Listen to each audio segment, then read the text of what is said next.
संसार दुःखमय आहे हे आपल्याला कळत असून सुद्धा आपलं प्रपंचातलं चित्त काही बाहेर जात नाही आणि आपल्या घरात काही देव येत नाही. देव कुणाच्या घरात गेला? ज्ञानोबराय म्हणाले, द्वारकेचा राणा पांडवा घरी, हरिमुखे म्हणा पुण्याची गणना कोण करी. ज्ञानदेव म्हणे व्यासाची आखुणा, द्वारकेचा राणा तो पांडवांच्या घरात गेला, तो विदुर काकांच्या घरात गेला. तिथे उष्ट्या पत्रवण्या सुद्धा राजसूय यज्ञामध्ये भगवंतांनी उचलल्या. विदुर काकांच्या घरच्या कण्या रांधून वाढलेल्या त्याही आवडीने सेवन केल्या. का हो? कारण त्यांच्या घरात देव सोडून दुसरं काही नव्हतं. आमच्या घरामध्ये देव सोडून सगळं आहे, देव सोडून सगळं आहे. आहे की नाही? आहे की नाही? बरं, एका राजाने एक माकड पाळलं होतं. बरं, पंचतंत्रात कथा सांगितली जाते. एका राजाने एक माकड पाळलं होतं आणि त्याची परीक्षा घ्यायला जंगलात गेला. एका झाडाच्या ढोलीमध्ये, छोटीशी होती ढोली, त्याच्यामध्ये मुठभर फुटाणे त्यांनी टाकले. प्रधानाला सांगितलं. ते फुटाणे जसे त्या माकडाने पाहिले तसं माकड टुनटुकन उड्या मारत त्या ढोलीकडे गेलं. त्या ढोलीमध्ये त्यांनी हात घातला, मुठभर फुटाणे भरून घेतले त्यांनी.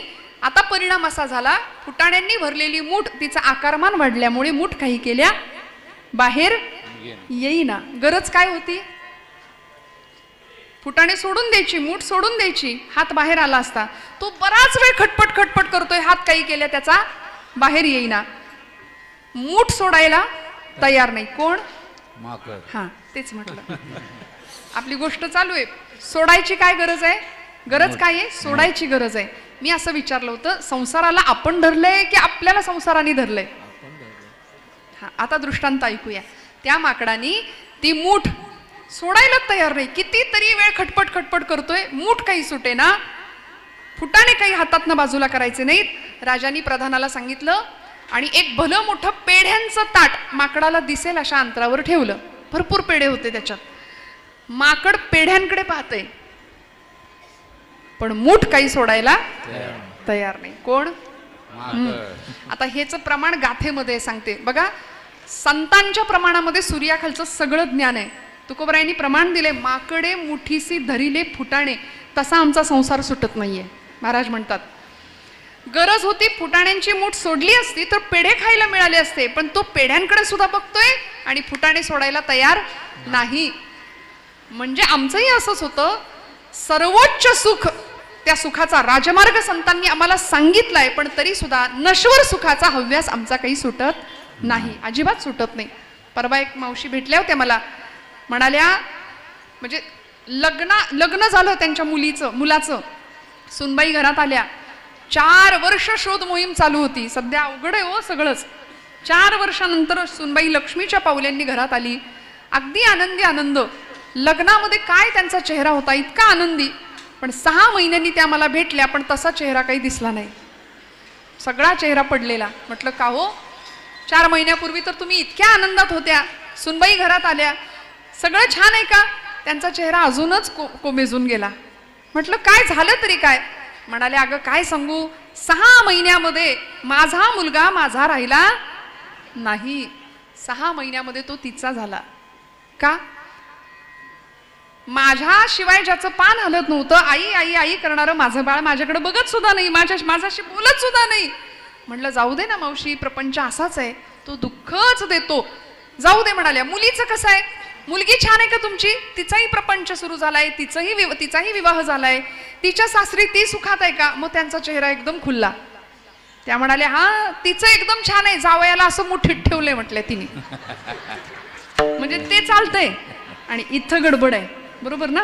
मग मला सांगा, इथं आमचं सुखही खरं नाही आणि दुःखही खरं नाही. हे सुख दुःखाचे भास आहेत. आमच्या मनानुसार घडलं की आम्ही सुखी आहे आणि मनाविरुद्ध घडलं की आम्ही दुःखी आहे. मग काय खरं आहे नेमकं? इथलं काहीच खरं नाही. खरा असतो तो आनंद, आणि आनंद प्रपंचात नाही, आनंद परमार्थात आहे. आनंद परमार्थात आहे.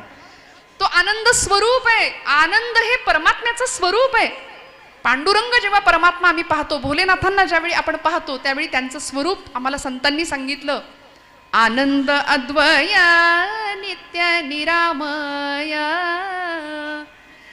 जे का निज ध्येय योगी याचे, ते हे समचरण साजी रे विटेवरी, ते हे समचरण साजी रे विटेवरी.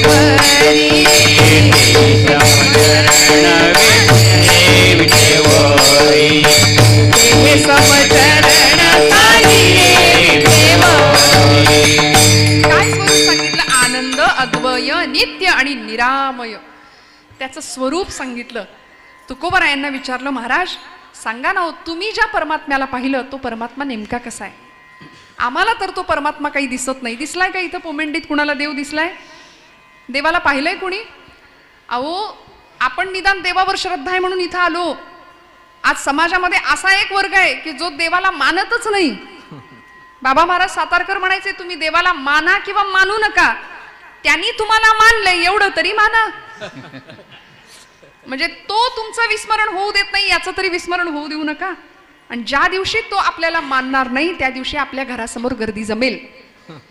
जमेल की नाही? लोक म्हणतील उचला, संपलं यांचा कार्यक्रम, आता आटपलं. देव गेला, राम गेला, नाही का, चैतन्य संपलं, जीव निघून गेला.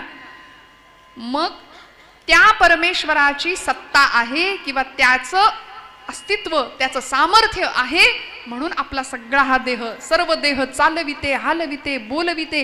गीतेचं तत्वज्ञान आहे, जीवनम सर्वभूतेषु. सगळ्या भूतमात्रांचं जीवन जर काही असेल तर ते परमात्मा तत्व आहे. त्याला ब्रह्म असं म्हटलंय. मग ब्रह्म कसं असतं? ब्रह्म दिसतं का? ब्रह्म निर्विकार आहे, निर्गुण आहे. निळोबाराय तुकोबरायांचे शिष्य निळोबारायांनी फार सुंदर एका गवळणीमध्ये वर्णन केलं. ब्रह्म कसं आहे म्हणाले, तो एकटा होता, त्याला कर्मे ना. एकोहम बहुस्याम हे वेदवचन आहे. एकटं असलेलं ब्रह्म त्याला कर्मे ना, म्हणून त्याला अनेक व्हायची इच्छा झाली. आणि काय झालं? एकले न कंठेची म्हणून या येणे, केली निर्माणे वो 14 भुवने. गगन मेघ सूर्य चंद्र तारांगणे. काय काय निर्माण केलं त्यांनी? पंचही महाभूते भौतिके भिन्ने भिन्ने वो. निळोबराय म्हटले, ऐसा लाघवी या माया सूत्रधारी, ऐसा लाघवी या माया सूत्रधारी, ऐसा लाघवी या माया सूत्रधारी, ऐसा लाघवी या माया सूत्रधारी. कसा होता तो? ज्याची या नाभी कमळी जन्म चतुरानना, ज्याची या महातेज तेज हुताशना, ज्याची या निज प्रभा प्रकाश रवी किरणा. सगळ्याच्या मागे त्याचं तेज आहे. येणेची पढवुनी वेद केला शहाणावो, ऐसा लाघवी या माया सूत्रधारी. माया सूत्रधार म्हटलं त्याला. वेदांना सुद्धा ज्यांनी शहाणं केलं आणि ज्या वेदांनी त्याचं वर्णन करायला घेतलं त्यावेळी परिणाम असा झाला, वेद मौनावला. माऊलींना सुद्धा प्रश्न पडला होता, तुझं सगुण म्हणू की निर्गुण रे, सगुण निर्गुण एकू गोविंदु रे, सगुण निर्गुण एकू गोविंदु रे, गोविंदु रे एकू गोविंदु रे. काय म्हणाले? श्रुती नेती नेती म्हणती गोविंदु रे. शास्त्रांना श्रुतींना विचारलं तेव्हा श्रुती सुद्धा उत्तर देतात, न इति देव असा नाही, देव असा नाही. सांगता नाही आलं देव कसा आहे. मग देवाचं स्वरूप नेमकं कसं आहे हे कुणालाच सांगता आलं नाही, पण आम्हाला संतांनी ते प्रतीतीला आणून दिलं. तुकोबरायांना विचारलं, महाराज सांगा ना, तुम्ही ज्या परब्रह्माचं दर्शन घेतलं तो भगवंत नेमका आहे तरी कसा, त्याचं स्वरूप तरी कसं आहे? तुकोबराय सांगतात अभंगाच्या प्रथम चरणामध्ये, मन वाचातीत. भैरवी लागते, भैरवी लागते. मन वाचातीत तुझे मन वाचातीत तुझे स्वरूप, मन वाचातीत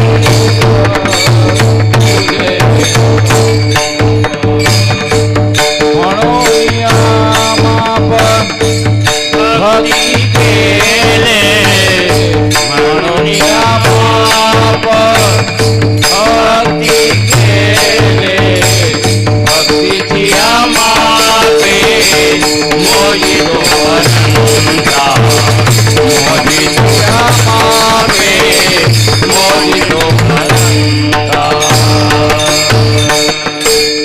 मन वाचातीत तुझे हे स्वरूप, म्हणून या माप भक्ती केले. तुकोबरायांनी सांगितलं, देवा तुझं स्वरूप कसं आहे सांगू. मन वाचा तीत तुझे हे स्वरूप. देवाच्या स्वरूपाची चर्चा केली तुकोबरायांनी. मन थकतं, बुद्धी कुंठित होते आणि वाणी सुद्धा थकते. उपनिषदकार म्हणाले, यतो वाचो निवर्तन्ते अप्राप्य मनसा सह. म्हणाले देवाचं वर्णन करायला वाणी आणि मन दोघे गेले होते, पण ते थकून माघारी आले. वाणी सुद्धा थकली आणि मन सुद्धा थकलं. देवाचं वर्णन नाही करता आलं, मनाने नाही करता आलं. मनाने कसं करता येईल. मनाने इथं तरी बसता येतं का कीर्तनात. खरं सांगा बरं, आहात का सगळे इथं.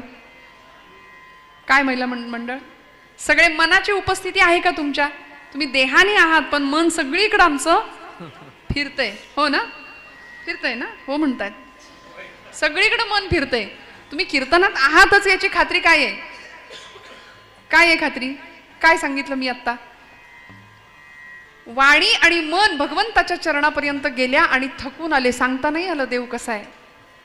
वाणीला नाही सांगता आलं, मनाला नाही सांगता आलं. कारण म्हणाले मन शुद्ध आणि अशुद्ध दोन प्रकारचं आहे. मनो हि द्विविधम प्रोक्तम शुद्धम च शुद्धमेव च अशुद्धम काम संकल्प शुद्धम काम विवर्जितम.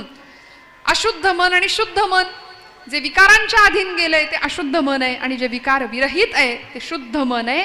आणि अशा शुद्ध मनाच्या ठिकाणीच देव प्रतिष्ठित होतो किंवा त्याच मनाने देवाला पाहता येतं. तुकोबराय म्हणाले, आम्ही तुला मनाने आणि डोळ्यांनी नाही पाहू शकलो देवा. मन वाचातीत तुझे हे स्वरूप. मग देवाला मोजायचं कसं हा ज्यावेळी प्रश्न आला. देवाला ओळखायचं कसं हा ज्यावेळी प्रश्न आला. कशाच्या माध्यमातून देवा तुझी ओळख होईल हा जेव्हा प्रश्न निर्माण झाला, तेव्हा तुकोबराय म्हणतात, आम्ही माप बदललं. आम्ही कुठलं माप निर्माण केलं. म्हणून या माप भक्ती केले. म्हणून या माप, म्हणून या माप भक्ती केले. मन वाचातीत तुझे हे स्वरूप. देवाचं स्वरूप कसं आहे. मन आणि वाचेच्या पलीकडे आहे. म्हणून आम्ही काय केलं, भक्तीचं माप केलं. आम्ही देवा तुला भक्तीच्या मापाने मोजतो. अभंगाच्या दुसऱ्या चरणामध्ये तुकोबराय म्हणले, भक्तीची या मापे मोजितो अनंता. भक्तीची या मापे मोजितो अनंता. भक्तीची या मापे मोजितो अनंता. भक्तीची या मापे मोजितो अनंता. भक्तीची या मापे मोजितो अनंता. भक्तीची या मापे मोजितो अनंता. भक्तीची या मापे मोजितो अनंता. भक्तीची या मापे मोजितो अनंता. इतराने तत्वतान मोजवे. इतराने तत्वतान मोजवे. भक्तीची या मापे मोजितो अनंता. भक्तीची या मापे मोजितो अनंता. भक्तीची या मापे मोजितो अनंता. भक्तीची या मापे मोजितो अनंता. तुकोबराय म्हणाले, आम्ही माप बदललं. आम्ही भक्तीचं माप केलं. भक्तीची या मापे मोजितो अनंता. इतराने तत्वता न मोजवे. दुसऱ्या कुठल्याही साधनांनी देवाला मोजता येत नाही. कबीरांना विचारा, कुठल्या मापाने देवाला मोजलं. म्हणून देव शेले विणायला घरी आला. आमच्या शबरी मातेला विचारावं, काय दिलं भगवंताला, कुठली संपत्ती अर्पण केली. म्हणून रामांनी उष्टी बोरं सुद्धा शबरी मातेची सेवन केली. द्रौपदी मातेला विचारूया की एवढा भगवंत तुझ्यासाठी धावून आला. प्रत्येक वेळी वनवासात असताना, अज्ञातवासात असताना, भर दरबारामध्ये कौरवांनी वस्त्रहरणाचा प्रसंग निर्माण केला, तरी सुद्धा भगवंत धावून आला. काय दिलं होतं. फक्त भक्तीचं माप केलं आणि भगवंताला भक्तीच्या मापाने मोजलं. देव मोजला गेला. भक्तीची या मापे मोजितो अनंत शब्द वापरला. अनंत म्हणजे काय हो. इन्फिनिट ज्याला म्हणावं, ज्याचा अंतच लावता येत नाही, जे मोजताच येत नाही, त्याला म्हटलंय अनंत. आणि भगवंताला आपण काय म्हणतो, अनंत कोटी ब्रह्मांड नायक. तो अखिल कोट ब्रह्मांडाचा नायक आहे. त्याला कसं मोजायचं, त्याला मोजता येत नाही. सोनं मोजताना पाहिलंय का आपण. महिला वर्ग बोला बोला. सोनं मोजताना पाहिलंय ना. आवडीचा विषय आहे ना. सोनं कसं मोजतात? कसं? ग्रॅम मध्ये? नाही नाही, सोनं मोजण्याकरता साधन कुठलं वापरतात? काय वापरतात? बोला ना, तुम्ही नाराज आहे का माझ्यावर? नाही ना. काय वापरतात? तराजू वापरतात ना. सोनाराच्या दुकानात काय असतं? तराजू असतो. किंवा अलीकडे ती इलेक्ट्रिक मशीन आहे, मग ती कुठे ठेवली जाते? एकदम काचेच्या हवाबंद पेटीमध्ये ठेवली जाते. काय मोजायचंय? सोनं, म्हणून पेटीत ठेवलंय. धुळीचा एक कण जरी बसला तरी वजनात फरक आहे. मोजायचंय सुवर्ण, म्हणून एवढी खबरदारी आहे. मला सांगा, हा नियम कोळसा मोजायला आहे का? जिथं सगळं काळच करायचंय, कोळशाच्या तराजूला हा नियम असतो? नाही. पण सोनं मोजताना जेवढी खबरदारी घ्यावी लागते, आणि देव तसाच आहे. देवानी विभूती योग सांगितला भगवद्गीतेमध्ये. धातूनाम अस्मिकांचनम, भगवंत म्हणाले.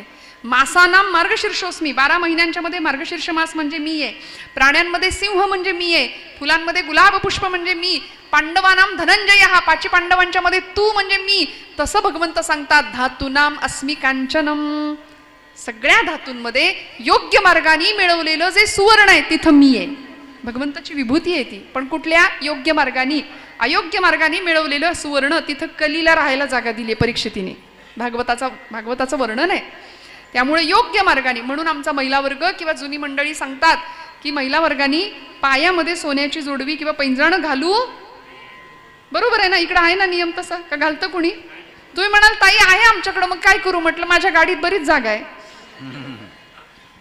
पण मला सांगायचा मुद्दा असाच की भगवंत असा आहे, सुवर्णासारखा आहे. मग त्याला मोजताना किती खबरदारी घ्यावी लागेल? तुकोबराय म्हणतात, देवा आम्ही तुला भक्तीच्या मापाने मोजतो. कारण प्रसिद्ध सुभाषित आहे, व्याधस्याचरणं ध्रुवस्य च वयोर विद्या गजेंद्रस्य का जातिर्विदुरस्य यादवपतेर उग्रस्य किं पौरुषम कुब्जायाः कमनीय रूपमधिकं किं तत्सुदाम्नो धनं भक्त्या तुष्यति केवलं न च गुणैर्भक्ती प्रिय श्रीपतिः. देवाला मोजायचं असेल, देवाला पाहायचं असेल, किंवा देव जर आपलासा करायचा असेल, तर या सगळ्या मंडळींची उदाहरणं दिली सुभाषितकारांनी. व्याधाचा आचार काय होता? पण देव प्रकट झाला, प्रसन्न झाला, कृपा केली. ध्रुवस्य च वयो, ध्रुव बाळाचं वय काय होतं? वय बघून देव कृपा करतो का? 5 वर्षाचं होतं लेकरू, पण अनन्य कृपा करावी भगवंतांनी. व्याधस्याचरणं ध्रुवस्य च वयोर विद्या गजेंद्रस्य का. गजेंद्र पशुकुळातला होता, पण भगवंताचा धावा केल्याबरोबर त्या मगराने पाय पकडला होता त्याचा. पण तरी सुद्धा आपण ऐकलं असेल, भागवतातली कथा आहे गजेंद्र मोक्षाची. भगवंतांनी धावत यावं, हाके सरशी घाली उडी म्हणून. देवानी धावत यावं, गजेंद्राला मोक्ष द्यावा. काय होतं गजेंद्राकडं? पशुकुळातला होता. का जातिर्विदुरस्य यादवपतेर उग्रस्य किं पौरुषम. विदुरांची जात काय होती? देवानी जात पाहिली का? कुळ पाहिलं का? गोत्र पाहिलं का? काही नाही पाहिलं. विदुरांकडे आले. विदुरांच्या म्हणजे त्या हस्तिनापूरच्या शोभायात्रेमध्ये, स्वागत यात्रेमध्ये दुर्योधनांनी ठरवलं होतं, याला चांगलं चुंगलं खायला घालून आपल्या बाजूला वळतं करून घेऊया. पूर्वीपासून ही पद्धत आहे, म्हणून तर मतं आदल्या रात्री बदलतात. चांगलं खायला घातलं आहे की नाही? त्यांनी असंच ठरवलं होतं. पण भगवंत म्हणले नाही, अन्नात जायते बुद्धी. दुर्योधनाच्या घरचं मी जेवणार नाही, खाणार नाही. मग कुठे? उद्धवांना सांगितलं, चलो विदुर घर जाये उधोजी, चलो विदुर घर जाये उधोजी, चलो विदुर घर जाये उधोजी, चलो विदुर घर जाये. दुर्योधन का मेवा त्यागे, दुर्योधन का मेवा त्यागे, विदुर की कन्या पावे, चलो विदुर घर जाये उधोजी, चलो विदुर घर जाये. म्हणाले विदुरांनी आम्हाला कण्या वाढल्या तरी चालतील, पण आपण विदुरांकडे जायचं. आणि देवानी विदुरांच्या दाराची कडी वाजवली. आपल्याला नाही का वाटत आपल्या दाराची कडी देवानी कधी वाजवावी? कधी देवानी आपल्याही घरात यावं? देव पांडवांच्या घरात जातो, विदुरांच्या घरात जातो, शबरीकडे जातो, सगळ्यांकडे जातो. मग आपल्याकडे काय येत नाही? कारण आपलं कसं आहे माहितीये, हा माझा, तो माझा, प्रपंच माझा, घर माझं, दार माझं, संसार माझा, शेती माझी. तसा देवा तूही आमचाच. असे आम्ही लबाड आहे भक्तीच्या प्रांतात. पण आमच्या मीराबाईंना विचारा, मीराबाईंचा प्रपंच होताच की, पण मीराबाई धाडसानी म्हणायच्या, मेरे तो गिरीधर गोपाल दुसरा न कोई. हे म्हणायला धाडस लागतं आणि ते संतांकडे होतं. प्रपंचातली अत्यंत मोठी प्रतिकूलता सुद्धा परमार्थासाठी आड नाही आली. उलट ब्रह्मचैतन्य महाराज म्हणायचे, प्रपंचातली प्रतिकूलता ही परमार्थातली अनुकूलता ठरत असते. परमार्थ जर सुंदर व्हायचा असेल, ज्याच्या पडे संसारासी चिरा देव येई त्याच्या घरा असं म्हटलंय. संसार प्रतिकूल असतो तेव्हा परमार्थ उत्तम घडतो असं संतांचं म्हणणं आहे. पण प्रपंचही तितकाच सुंदर आणि परमार्थही तितकाच सुंदर करणारे एकनाथ महाराज असतील, अनेक संत मंडळी असतील, या सगळ्यांनी भक्तीच्या मापाने देवाला मोजलं. भक्तीची या मापे मोजितो अनंता, इतराने तत्वता न मोजवे. आता प्रश्नाचं उत्तर आम्हाला संतांनी दिलं, तुकोबरायांनी दिलं, की आम्हाला देवाला मोजता येतं. मोजता येतं कशाने? भक्तीच्या जोळावर मोजता येतं. कुब्जेचं उदाहरण दिलं होतं या श्लोकामध्ये. 3 ठिकाणी वक्रा असलेली कुब्जा. पण ज्यावेळी मथुरेमध्ये भगवंत आणि बलराम दादांचा प्रवेश झाला, त्यावेळी कुब्जेच्या हातामध्ये एक चंदनाचा लेप असलेलं पात्र होतं. कंसाची ती दासी होती, सेवेकरी होती. आणि तिने जसं भगवंताला पाहिलं तसा तिच्या मनातला अष्टसात्विक भाव जागा झाला आणि भगवंताकडे पाहत राहिली. भगवंतांनी तिच्या मनातला भाव ओळखला, समोर गेले आणि कुब्जा ही खरं तर चंदन लावायची ना कंसाला. आजच्या भाषेत सांगू का, ती ब्युटिशियन होती खरं तर कुब्जा. आणि त्या कुणाचा तर इथं पार्लर असेल तर मला काय म्हणायचंय लक्षात येईल, की त्या मंडळींना एक सेन्स असतो चांगला, की कुणाला कुठला कलर, हेअरकट चांगला दिसेल, कुणाला कसं, बरोबर आहे ना, कुणाला कसा मेकअप छान दिसेल. कुब्जाच्या मनात विचार आला की भगवान परमात्मा गोपाल कृष्ण मुळात इतका सुंदर आहे, राजस सुकुमार मदनाचा पुतळा रवी शशिकळा लोपलिया, मग त्याला मी सुंदर करू का, मी त्याला अजून सुंदर करू का, अशी इच्छा मनात निर्माण व्हावी. आणि देवाला असं बसवलं समोर. परमात्म्याने तिच्या अंतरंगातला भाव ओळखला आणि भगवंतांनी तिला आवाज दिला, हे सुंदरी. तशी कुब्जा रडायला लागली. म्हणाली, देवा सगळी मथुरा मला कुब्जा म्हणते, मी कुरूप आहे आणि तुला मी सुंदर दिसले का रे कृष्णा. भगवान गोपाल कृष्णांनी तिच्या खांद्याला धरावं. मी माझ्या पदरचं नाही सांगत, भागवतामध्ये वर्णन आहे या प्रसंगाचं. कुब्जेच्या उजव्या पायाच्या अंगठ्यावर भगवंतांनी आपला अंगठा पायाचा दाबला. कट कट कट 3 आवाज आले आणि 3 ठिकाणी वक्र असलेली कुब्जा सरळ झाली. भगवंतांनी पूर्ण कृपा करावी कुब्जेवर आणि सांगावं, भारतीय अध्यात्मशास्त्र, भारतीय संस्कृती बाह्य सौंदर्याला नाही बघत, आंतरिक सौंदर्याला पाहते. आत्म्याचं सौंदर्य महत्वाचं आहे. आणि आमचं काय असतं, तुम्ही काटकसर करताय की उगीच वाजवू की नको, वाजवू की नको असं करताय, नक्की काय मला खरंच कळेना. वाजवायची असते तर खणखणीत वाजवा. आणि या टाळ्या कीर्तनासाठी नाहीयेत, या टाळ्या कीर्तनासाठी किंवा माझ्यासाठी वाजवा असं नाही मी म्हणत आहे. खरं सांगू का, संकोच आला ना की संपला विषय. तुकोबरायांचे एक अभंग आहे, संकोचोनी काय झाला से लहान, करी आपोषण ब्रह्मांडाचे. आम्हाला संकोच संपवतो बरं का.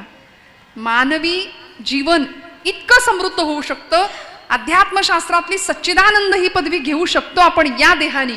इतकं जर सामर्थ्य आहे तर आम्ही आमच्या जीवनाचा संकोच आम्हाला संपवतो. त्यामुळे संकोच नाही करायचा. दाद देऊ वाटली, खणखणीत टाळी वाजवायची. मनापासून जे काही असेल तर. बरं, टाळी वाजवू नका, माझ्यासाठी नका. जेव्हा नाम घ्यायला सांगेन, जेव्हा भजन करायला सांगेन, तेव्हा सुद्धा असं उगीच आता उपकार देवावरच केल्यासारखे असं वाजवू नका. खणखणीत टाळी, खणखणीत नाम बोला. विठ्ठल विठ्ठल विठ्ठल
या मापे मोजितो अनंता इतराने तत्वता न मोजवे.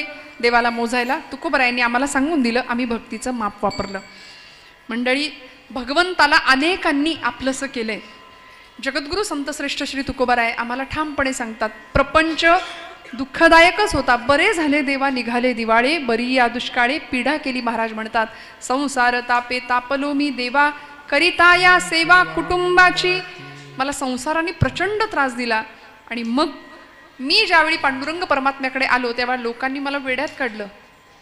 वेडा तुक्या म्हणून लोक म्हणायला लागले, पण तरी सुद्धा जगाची नाही पर्वा केली. कोणी निंदा कोणी वंदा, आम्हा स्वहिताचा धंदा. या न्यायानी भगवंताची सेवा उपासना ध्यान धारणा आम्ही करत राहिलो. त्याचा परिणाम असा झाला की देव आमचा झाला. माझ्या वडिलांची मिराशिगा देवा तुझी चरण सेवा पांडुरंगा. तुकोबरायांनी मिरास शब्द वापरला की आमच्या वाडवडिलांनी आमच्यासाठी दिलेली ही ॲसेट आहे. आज आम्ही आमच्या पुढच्या पिढीसाठी कितीही करून ठेवा. मी मगाशी म्हटलं, कुणी केलं म्हणत नाही. 20-25व्या वर्षी मुलगाच पित्याला प्रश्न विचारतो, काय केलं आमच्यासाठी म्हणून. बरोबर आहे की नाही? काय केलं आमच्यासाठी म्हणून. आम्ही संपत्तीचा सातबारा आमच्या पिढ्यांसाठी ठेवतो, पण तुकोबराय म्हणतात, आमच्या वाडवडिलांनी आम्हाला संपत्तीचा सातबारा नाही दिला, आम्हाला परमार्थाचा सातबारा दिलाय. माझ्या वडिलांची मिराशिगा देवा तुझी चरण सेवा पांडुरंगा. त्यामुळे भगवंत आमच्या घरात आलाय. तुकोबांच्या घरात गेले ना, विश्वंभर बुवा हे 8वे पूर्वज होते तुकोबरायांचे. विश्वंभर बुवांनी संध्याकाळच्या वेळी भोजनाला बसले असताना हातातला घास हातात राहिला, डोळ्यातनं घळघळ अश्रू वाहायला लागले आणि समोर पत्नी अमाई माता नाव जेवायला वाढत होत्या आणि हातातला घास हातात राहिला, डोळ्यात जसं पाणी आलं ना तसं मातेनी विचारलं की अहो का रडता, डोळ्यात का पाणी. तेव्हा विश्वंभर बाबांना खूप वाईट वाटलं. म्हणाले, यंदाची वारी बहुतेक घडत नाही माझ्याकडून, हातपाय गळून गेलेत, यंदाची वारी घडत नाही. वाईट वाटलं. त्या दिवशी बिछाण्यावर अंग टाकलं, झोप काही लागली नाही. पहाटेच्या वेळी डोळा लागला आणि स्वप्नामध्ये दृष्टांत दिला पांडुरंगाने, लख प्रकाश दृष्टांत दिला. सांगितलं, बुवा काळजी करू नका, तुम्ही पंढरीला नाही आला तरी आता मी देहूमध्ये येणार आहे, मी देहूत येणार. आणि अमुक अमुक जागा स्वतः भगवंतांनी सांगितली. विश्वंभर बुवा जागे झाले, अनेक आटोपलं आणि 4 माणसं सोबत घेऊन देहूमध्ये आपल्या घराच्या मागे जे आमराई आहे तिथं आले. तुळशीचा सुगंध आला. मंडळी, जिथं सुगंध आहे ना तिथं कृष्ण आहे. हे माझं नाही, एकनाथी भागवतातली ओवी आहे. पर्वता माझी स्थैर्य जाण, तो मी म्हणे नारायण. पृथ्वी माझी सुगंध जाण, तो मी म्हणे श्रीकृष्ण. नाथ महाराज म्हणाले, जिथं सुगंध आहे ना तिथं देव आहे. म्हणून अध्यात्मशास्त्रात दर्शनशास्त्रामध्ये अशा अनेक अनुभूती साधकांना येतात. काही फुल नसतं आजूबाजूला, पण तरी अचानक एखादा मोगऱ्याचा, अचानक एखादा सुगंध येऊन जातो, चंदनाचा सुगंध येऊन जातो, देवाचं अस्तित्व तिथे असतं. अचानक तुळशीचा मंद सुगंध आला, खणून माती बघितली त्या जागेवरची, कुणीतरी मुद्दाम आणून ठेवावे अशा विठ्ठल रुक्मिणीच्या मूर्ती दिसल्या. तुकोबरायांच्या पूर्वजांची गोष्ट आहे ही. विश्वंभर बुवांना विठोबा रुक्मिणी कुणीतरी आणून द्याव्यात अशा जणू काही मिळाल्या. देहूमध्ये मूर्तीची स्थापना झाली आणि मग त्या पिढीमध्ये तुकोबराय जन्म घेतात, बोल्होबा आणि आई कनकाईच्या पोटी. एवढी सुंदर दिव्य परंपरा लाभते आणि भक्तीच जीवनामध्ये मूर्ते. म्हणून तुकोबराय म्हणतात, भक्तीची या मापे मोजितो अनंता, इतराने तत्वता न मोजवे. बरं, आज आम्ही मंडळी या वाटेवर कधी येतो कधी नाही येत. आता इथे सगळे मनाने आलात ना, का धरून आणलं कोणी, जबरदस्ती केली नाही ना, आनंदाने आलो. पण नेहमीच आपण कीर्तन ऐकायला येतोच असं नाही. आता हे तुमचं नाही सांगत, काही मंडळी अशी आहेत की जी कधीच इकडं फिरकत नाहीत, कधीच नाही फिरकत. पण अंतःकरणातली प्रेरणा आम्हाला ती आज घेऊन आली. इथे आपण आलेला आहात.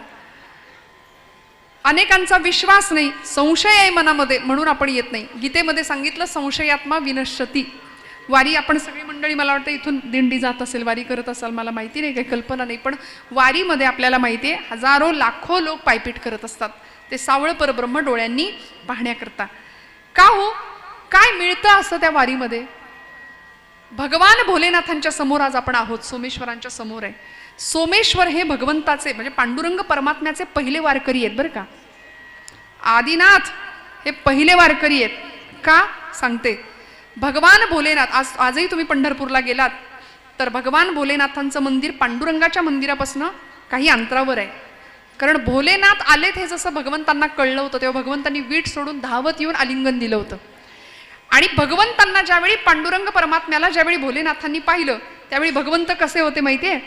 विठू झाले कुरवाळा संगे गोपाळाचा मेळा, विठू झाले कुरवाळा निवृत्ती हा खांद्यावरी सोपानाचा हात धरी, पुढे चाले ज्ञानेश्वर मागे मुक्ताई सुंदर. असं भगवंताचं लेकरवाळू रूप आहे. आता सगळ्या संतांना खांद्यावर मांडीवर देवानी घेतले. भोलेनाथ प्रिय देवता पंढरीश पांडुरंगाची, देवाला घ्यायचं कुठं? मग पंढरीनाथ काय म्हणाले माहितीये? भोलेनाथा आता मला तुम्हाला जवळ घ्यायला जागा नाही, आता तुम्ही माझ्या. मग आचार्यांनी ज्यावेळी भगवंतांना पाहिलं त्यावेळी जगद्गुरु आद्य शंकराचार्य म्हणतात, महायोग पीठे तटे भीमरथ्याम वरम पुंडरीकाय दातुं मुनींद्रैः समागत्य तिष्ठन्तमानंद कंदम परब्रह्मलिंगम भजे पांडुरंगम. आदी देवांना ज्यांनी मस्तकावर घेतलं म्हणून भोलेनाथ हे पंढरपूरचे पहिले वारकरी आहेत म्हटले. आणि ते एकटे नव्हते गेले, सहकुटुंब सहपरिवार गेले होते वारीला. कारण तिथे गणपती बाप्पा आहेत, तिथे पार्वती मातेचं स्थान आहे. त्यामुळे या वारीमध्ये अनेक आजही एवढ्या वर्षानंतर सुद्धा आजही पंढरपूरचं सावळं परब्रह्म बघायला सगळी मंडळी धावतात, मैलोन मैल पायपीट करतात. एक 70-75 वर्षाचे आजोबा होते, गृहस्थ होते. आणि त्या वारीमध्ये हौशे गौशे नवशे सगळेच असतात का नाही. एक कार्यकर्ता होता तरुण, हातामध्ये मोबाईल होता. सध्या सोशल मीडियाचा जमाना आहे, बोलू नका आपापसात, माझ्यापर्यंत आवाज येतोय आपला. विठ्ठल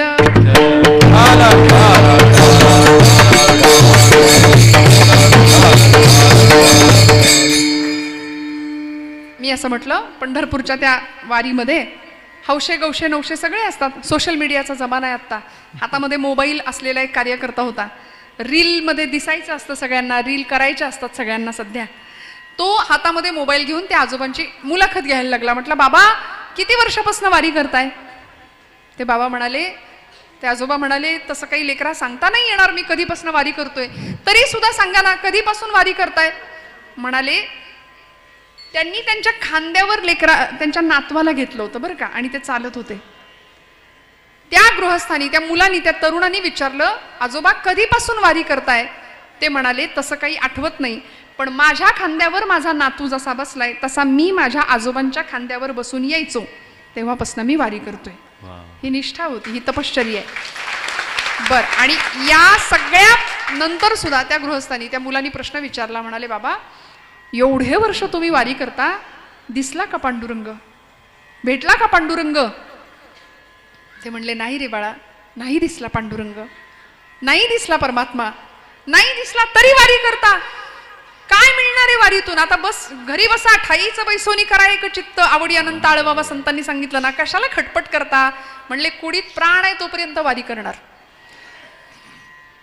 सगळं ऐकून घेतलं आणि ते आजोबा म्हणाले, बाळा तुला एक प्रश्न मी विचारू का? एवढा वेळ तू मला विचारलास, प्रश्न मी विचारू?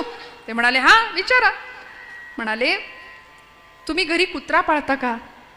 तो म्हणाला, हो, आम्ही शहरी माणसं, आम्ही घरी कुत्रा पाळतो. नव्हे, आमचा कुत्रा आमच्या फ्लॅटमध्ये सुद्धा असतो, किचनमध्ये असतो, बेडरूममध्ये असतो.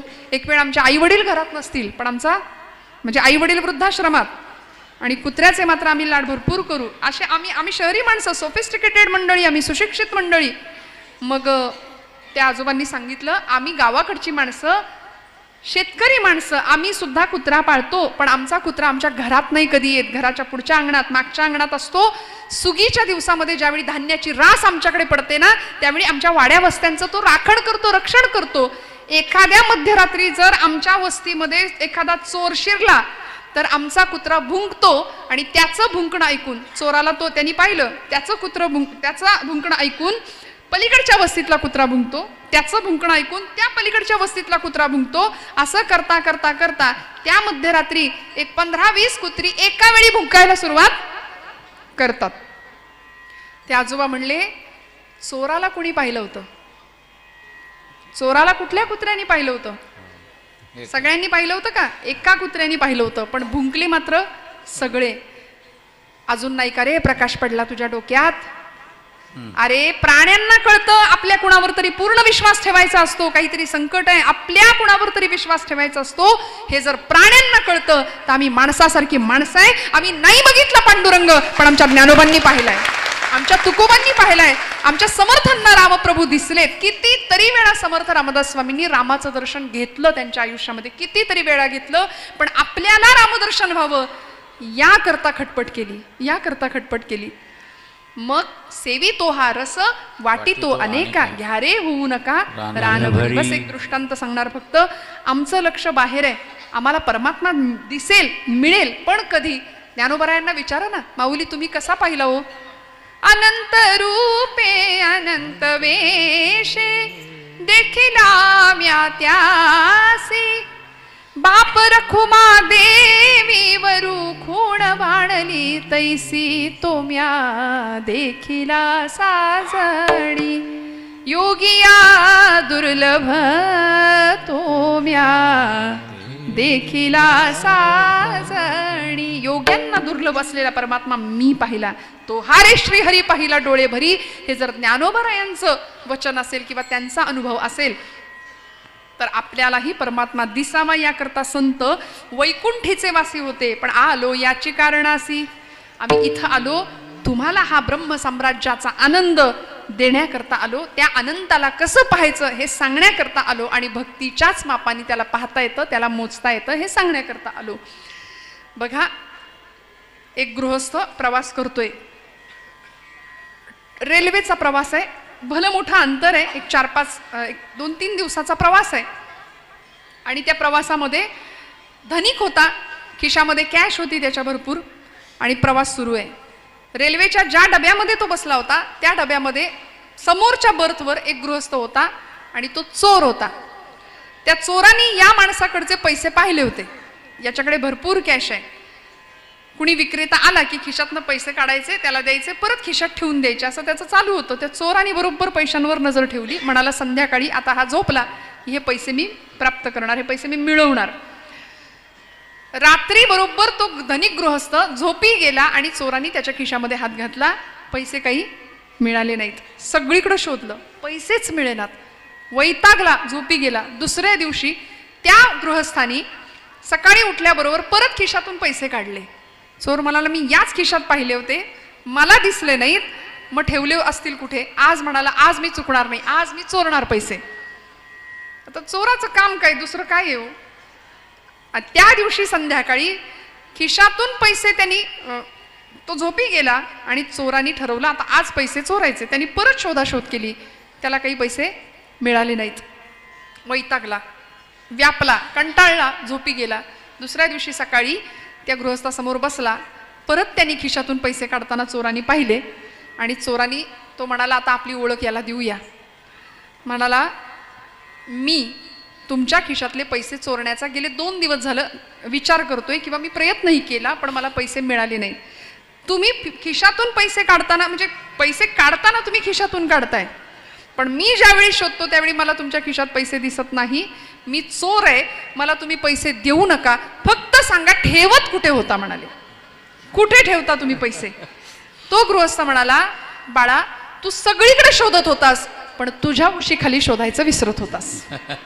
तुझं आहे तुझं पाशी परी तू जागा चुकलास. आमचं असं आहे, आम्ही सगळीकडे शोधतोय, कुठे शोधिसी रामेश्वरानं, कुठे शोधिसी काशी, हृदयातील भगवंत राहिला हृदयातून उपाशी. माऊली म्हणते या हृदयामध्ये मी रामू, असता सर्व सुखांचा आरामू, परिभ्रांतासी कामू विषयावरी. त्यामुळे हृदयातला भगवंत मात्र उपाशी राहतोय, हृदयातला भगवंत मात्र पाहायचा राहतोय. ईश्वरच सर्वभूतानां हृदयेषु तिष्ठति भ्रामयन् सर्वभूतानि यंत्रारूढानि मायया. मी एक ओवी नेहमी सांगत असते, सुवर्णाचे मणी केले ते सोनियाचे सुती ओविले, तैसे म्या जग धरिले सबायभ्यंतरी. ज्ञानोबराय म्हणतात एक कोडं घातलं माऊलींनी आपल्याला.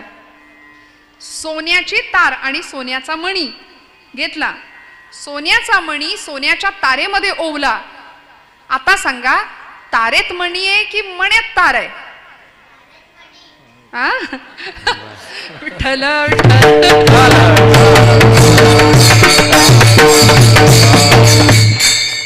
विद्यार्थी बघा, तारेत मणी, मण्यात तार नाही, मण्यात तार नाही आहे, तारेत मणी आहे आणि मण्यात तार आहे.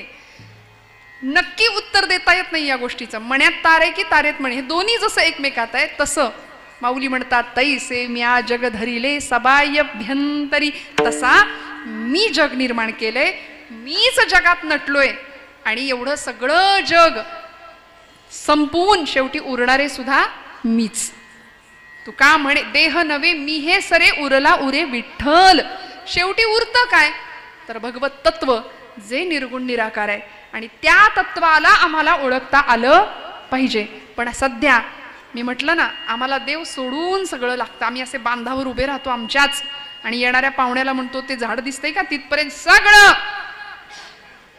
माझं आहे. घरातलं लेकरू सुद्धा हे शिकतं आपलं बघून. आई सांगते लेकराला, ही पेन्सिल तुझी आहे, कुणाला देऊ नको, हा कुणाला देऊ नको. मग ते लहान असतं, लहानपणीच. आता शेअरिंग केअरिंग शाळेत शिकवतो, इकडं आम्ही घरी शिकवतो, पण तरी सुद्धा एक माझेपण, अहंता आणि ममता ही रक्तात भिनायला सुरुवात होते. म्हणून निरागसता लहान वयातली वेगळी असते आणि आम्ही मोठे व्हायला लागलो की अहंतेचा आणि ममतेचा स्पर्श आम्हाला होतो. त्याला, त्या कुठल्याही लेकराला काही मागा तुम्ही, ते लगेच म्हणणार माझं आहे. मग आपण म्हणतो कसा गुंड आहे बघा आमचा, ते गुंड आपण बनवलं त्याला. असं नाही, प्रचंड अहंतेचा आणि ममतेचा स्पर्श जीवनामध्ये होतो. ज्यावेळी आम्ही आमच्या कुणाला तरी सांगत राहतो ही सगळी जमीन माझी आहे, त्यावेळी धरणी माता आपल्यावर हसते. ती म्हणते याचा पंजा सुद्धा हेच म्हणत होता, याचा आजा सुद्धा हेच म्हणत होता. आजा गेला, पणजा गेला, महाराज म्हणाले बाप मसणा गेला, देखत देखत नातू पण तू तोही तैसा झाला. मग याच मार्गाने जर सगळ्यांना जायचंय तर कशासाठी अहंता. म्हणून अभंगाचं तिसरं चरण आहे, या अभंगाचं तिसरं चरण आहे. योग यागत पे देहाची या योग योग यागत पे देहाची या योगे वा. योग यागत पे देहाची या योग यागत पे देहाची या योगे. सापडते सापडते ज्ञानाची सापडते सापडते भक्तीची यावापे मोजितो अनंता. भक्तीची यावापे मोजितो अनंता. विठोबा रखुमाई, विठोबा रखुमाई, विठोबा रखुमाई, विठोबा रखुमाई, विठोबा रखुमाई, विठोबा रखुमाई, विठोबा रखुमाई, विठोबा रखुमाई, विठोबा रखुमाई,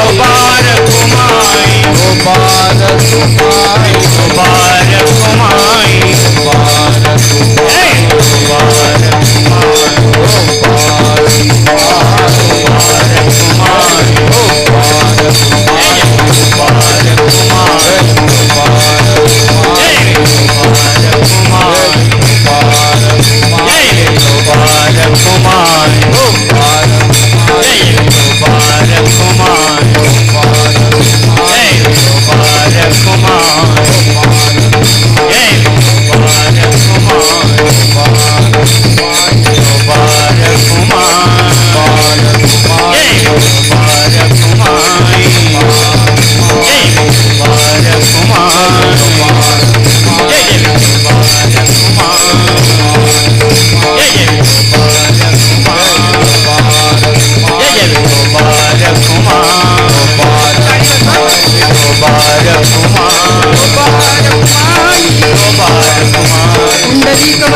श्री ज्ञानदेव भगवान माऊली ज्ञानेश्वर जगद्गुरु तुकाराम महाराज सोमेश्वर भगवान की जय. गोपाल कुमार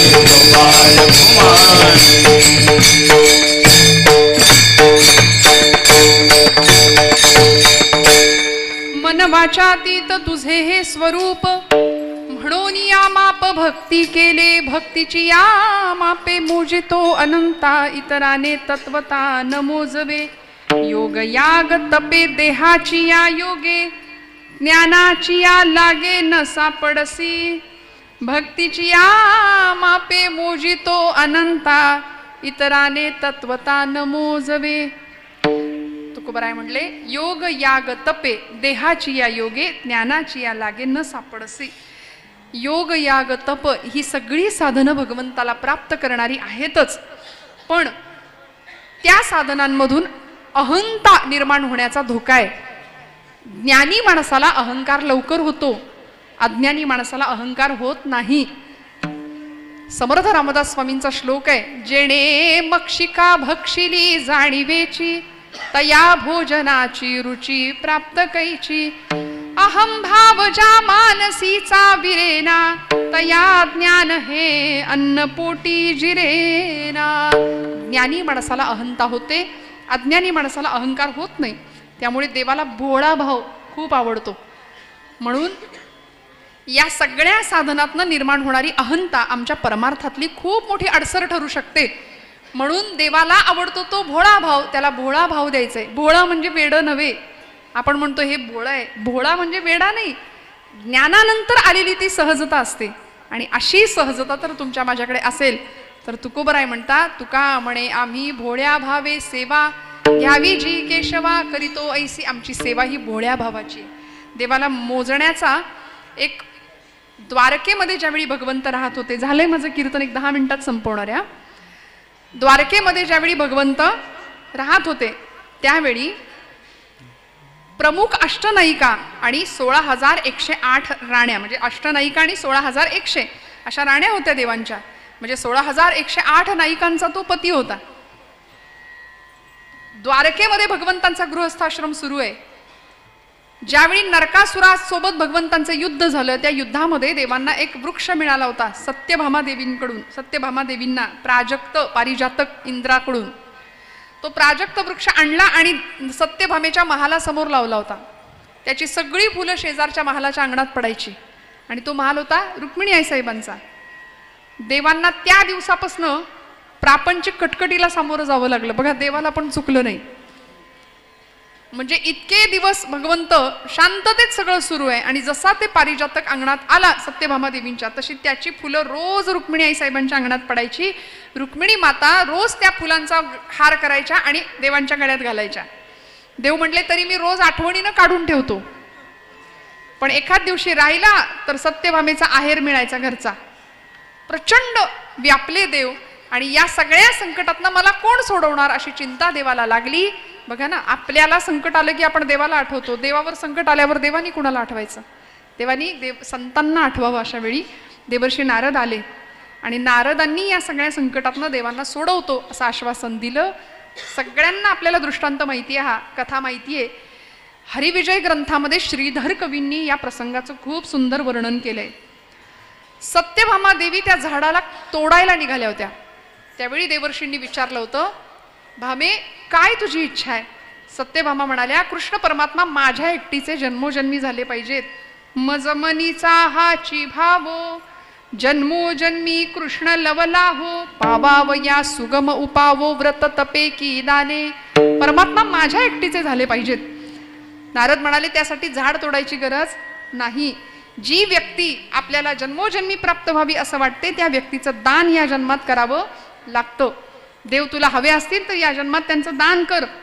सत्यभामेनी संकल्प केला, आता दान करायचंय. कुणाचं? कृष्णाचं. कोण घ्यायला तयार आहे? कुणीच नाही. देव नकोय कुणाला, देवाकडून सगळं पाहिजे. सगळे मागे हटले. देवर्षी म्हणाले, तुझा संकल्प पूर्ण व्हायचा असेल तर मी घेतो दानात. आणि संकल्प केला. देवांना घेऊन देवर्षी निघाले. सगळी द्वारका भगवंतांच्या मागे. देवाला घेऊन जाऊ देणार नाही. तेव्हा देवर्षींनी सुवर्णमध्य काढला, म्हणाले देवाला न्यायचं नाही, सत्यभामेचं व्रत पूर्ण झालं पाहिजे, त्याकरता भगवंताच्या भारोभार सोनं तुम्ही मला द्या, तुमची द्वारका सोन्याची आहे ना, तर तेवढं सोनं मला द्या. मोठा तराजू उभारला गेला. एका पारड्यामध्ये देव बसले, दुसऱ्या पारड्यामध्ये द्वारकेतलं सगळं सोनं येऊन पडलं. तरी देवाचं पारडं इंचाने सुद्धा हल्ले ना. एका क्षणाला सत्यभामा खजील झाली, अंगावरचे सगळे दागिने काढले मंगळसूत्रा व्यतिरिक्त, तरीही देवाचं पारडं हले ना. मग आमच्या रुक्मिणी आईसाहेब आल्या. कशाने मोजला गेला देव? तोलण्या कनकासवे कृष्णास भामा सिद्धती, रुक्मरत्ने भूषणे त्या तोलती नच तोलती, भीमकीची तुळस पडता तोल झाला त्या क्षणी, वंदिते मी भक्तिरूपा कृष्णकांता रुक्मिणी जगदंबा माता की. मग त्या आईसाहेबांनी तुळशीचं एक पत्र, सगळं सोनं बाजूला केलं आणि तुळशीचं एक पत्र कृष्णार्पण मस्तू म्हणून फोडलं आणि त्या पारड्यामध्ये ठेवलं.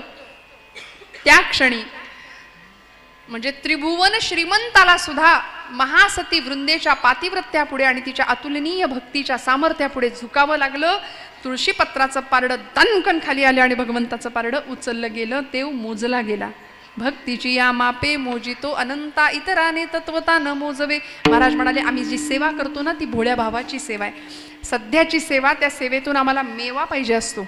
आमचं मिशनपेक्षा कमिशनकडे जास्त लक्ष असतं. पण अशी सेवा करावी की ज्यामध्ये मेवा नाही. कारण देवाच्या घरात जाण्यासाठी सेवेचं दार आहे. माऊली म्हणतात जो या ज्ञानाचा कुरुठा, तेथ सेवा हा दारवंठा, जो स्वाधीन करी सुभटा ओळगोनी. त्यानंतर यांची ओवी आहे. देवाच्या दारात जायचं असेल, घरात जायचं असेल तर दार सांगितलंय सेवेचं. मग सेवेच्या माध्यमातून देव प्राप्त होतो. रायगडाचं बांधकाम ज्यावेळी झालं पूर्ण, कुणी केलं? स्वराज्याचे अत्यंत सुंदर असे इंजिनियर होते त्या काळातले, नाव होतं हिरोजी काका इंदलकर.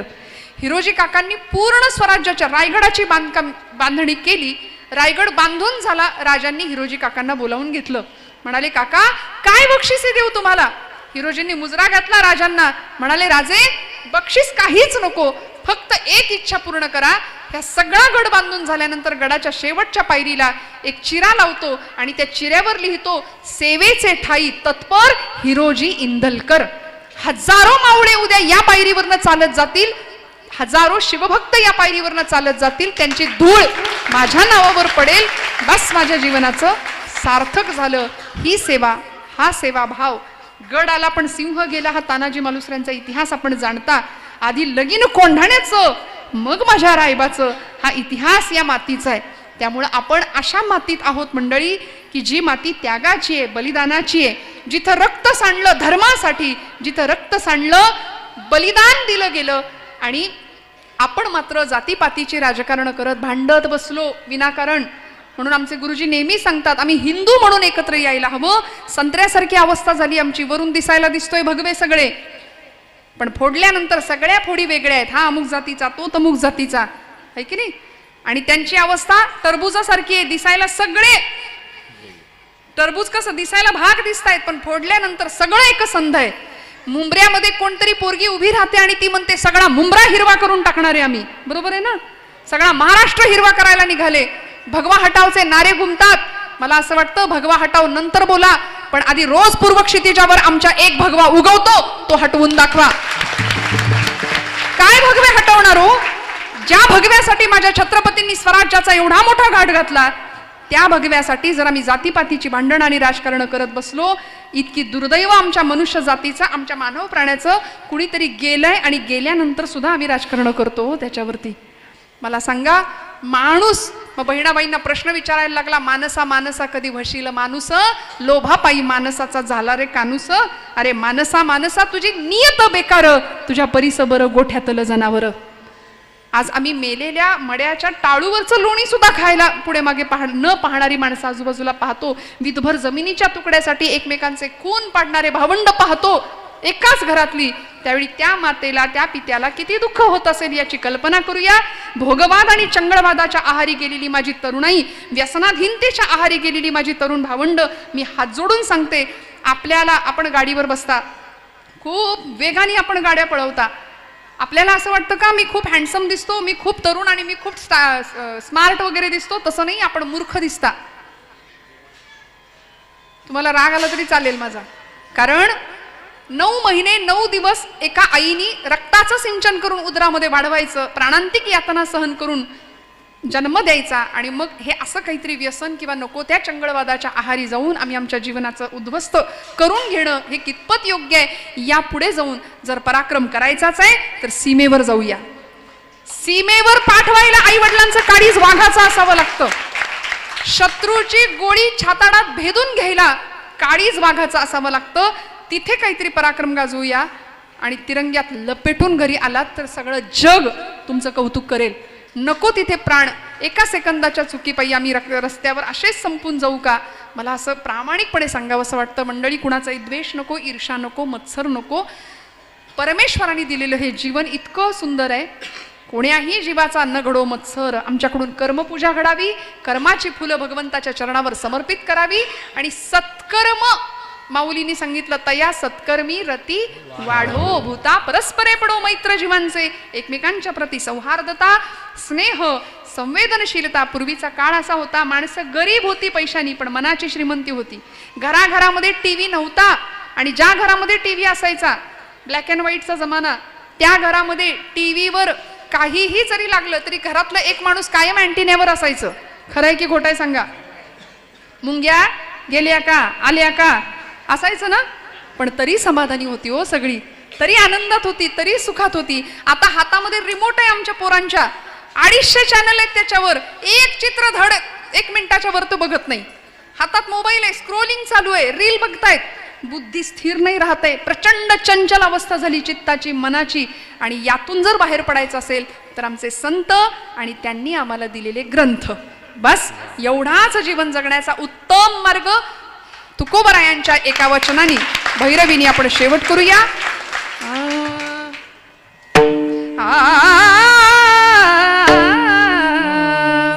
ज्ञानेश्वर माऊली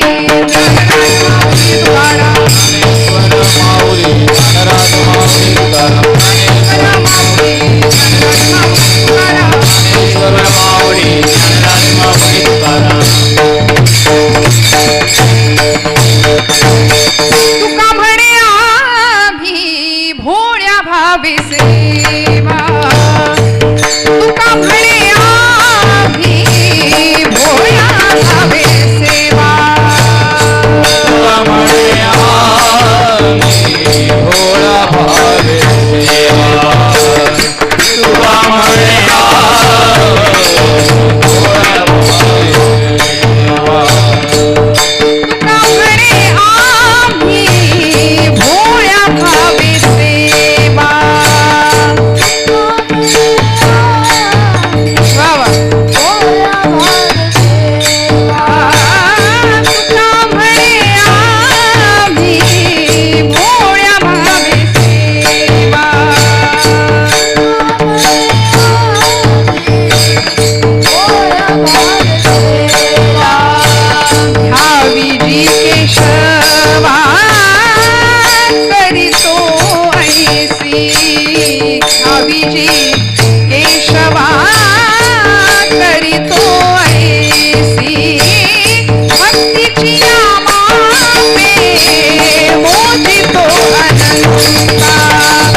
तुका म्हणे आम्ही भोळ्या भावे सेवा घ्यावी जी केशवा करीतो ऐसी भक्तीची यामापे मोजितो अनंता.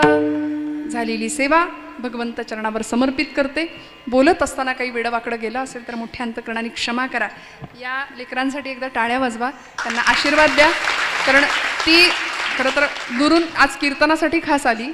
उत्तम गोड कीर्तन करणारी ही बाळं आहेत आणि आपल्याही घरातल्या लेकरांनी या मार्गावर राहावं, यावं अशी एक प्रार्थना करते. हात जोडून सांगते, लेकरांना इकडे आणत जा. कारण 2 वर्षाचं बाळसुद्धा टेन्शनमध्ये, त्याला मोबाईल नाही मिळालं तर त्याचं ताण, त्याला वेगळा ताण आहे त्याला. त्यामुळे सध्या प्रत्येक जण तणावग्रस्त आहे. बघा बरं एकमेकांचे चेहरे, सगळेजण ताणात आहेत. आनंद मिळवण्याचं हे एकमेव ठिकाण आहे आणि तो आनंद फक्त परमार्थामध्ये, अध्यात्मशास्त्रामध्येच मिळू शकतो. व्यावहारिक प्रगती करता करता आम्हाला आमचं मूळ अध्यात्मच राहिलं पाहिजे. कारण भारतभूमीचं काळीज आहे अध्यात्म. सगळ्यांच्या चरणावर विनम्र प्रणिपात करते. परमादरणीय विचारक आमचे काका असतील, सर्व हे सोमेश्वर मंदिराचे सगळे ट्रस्टी असतील, सगळ्यांच्या चरणारविंदी विनम्र प्रणिपात करून सगळ्यांना धन्यवाद देते. सेवेला विराम देताना